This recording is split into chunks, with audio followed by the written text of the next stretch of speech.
Nah, pada ragam yang pertama yaitu adalah ragam struktur balok dari sistem struktur aktif. Itu yang pertama adalah balok atau beam system. Nah, oleh angle ada berbagai macam ya.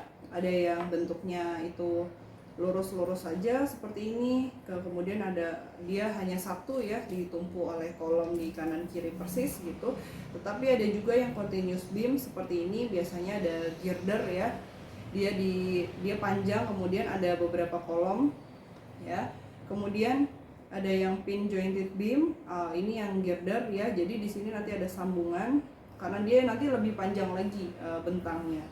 Terus kemudian selain itu juga bentuknya selain hanya lurus saja, tapi juga ada yang bisa dibuat profil seperti ini. Kemudian ini ya, kemudian ada juga yang melengkung.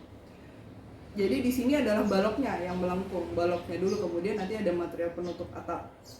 Nah, kemudian ada yang bentuknya cantilever beam.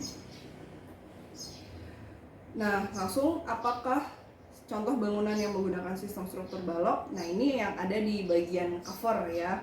Nah, dia adalah Museum of Anthropology di Kanada oleh Arthur Erickson, desainnya di tahun 1976. Nah, bangunan ini diinspirasi oleh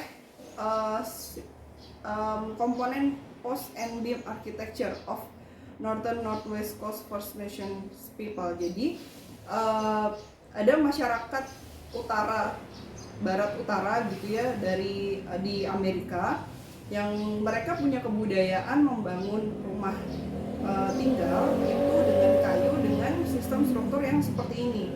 Jadi kita bisa lihat ya, ini sectional profile-nya seperti ini. Nah, jadi hal inilah yang kemudian, karena ini adalah museum antropologi dari Amerika ya, tentunya masyarakat Amerika sejarahnya. Nah, ini menjadi inspirasi bagi arsitek. Nah, dengan inspirasi semacam ini ya, di mana ada kolom dua gitu, kemudian ada balok di atasnya, inilah yang menginspirasi arsitek untuk menciptakan tampilan bangunan yang seperti ini. Kita juga bisa lihat ketinggiannya berbeda ya, antara yang satu ini dengan yang kedua dan seterusnya, karena di sini juga berbeda ketinggiannya. Nah, inilah yang mendasari arsitek. Nah, di sini kita bisa lihat betapa bulky-nya atau besarnya dari balok ini yang ditumpu dengan kolom. Ya, jadi baloknya yang besar sekali gitu. Seperti itu bulky-nya. Nah, kenapa harus besar? Karena kalau tidak besar dan tinggi seperti ini, tentunya nanti akan mudah melendut ya. Jadi akan mudah melendut. Makanya tadi dia harus menopang 3 sifat sekaligus. Yang pertama adalah tekan, tarik, dan juga bending, agar mereka tidak mudah patah atau mudah kolaps karena ketiga beban ini gitu. Jadi dia harus mampu menopang 3 beban ini. Nah, seperti ini tampilan dari bangunan Museum of Anthropology terkait dengan penggunaan struktur balok pada atapnya. Nah, hal lainnya ada Yusuhara Wooden Bridge Museum. Kalau yang tadi kita lihat bulky-nya adalah di satu balok saja.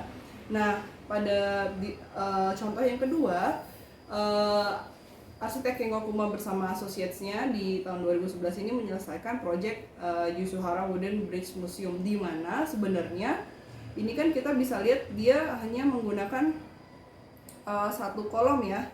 Nah, maksudnya satu kolom ini adalah untuk memberikan keleluasaan di bagian halaman. Ya, jadi orang masih bisa berlalu lalang dengan nggak banyak kolom untuk jembatan, karena jembatan ini menghubungkan satu masa dengan salah satu masa bangunan lainnya. Nah, instead of daripada menggunakan balok yang satu dan besar, Kengo Kuma mencoba membuat atau mengeksplorasi bagaimana kalau menggunakan, jadi dia membuat a big cantilever even without large size material. Jadi membuat cantilever yang besar tanpa harus menggunakan material yang besar juga.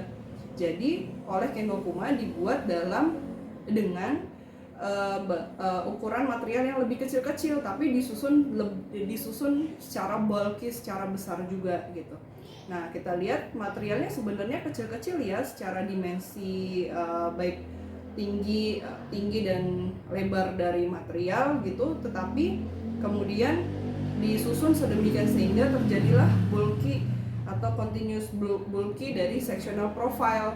Nah, makanya hasilnya jadi besar juga gitu, tetapi disusun oleh material yang kecil-kecil. Jadi menariknya dari kedua project ini adalah yang satu menggunakan material yang bulky-nya memang satu tapi bulky, tetapi kalau yang satunya lagi dengan material yang kecil-kecil yang menghasilkan sistem struktur yang bulky juga, yang ukurannya juga nggak kalah bulky-nya, bahkan lebih bulky daripada yang pertama. Nah, itu adalah menariknya eksplorasi dengan sistem struktur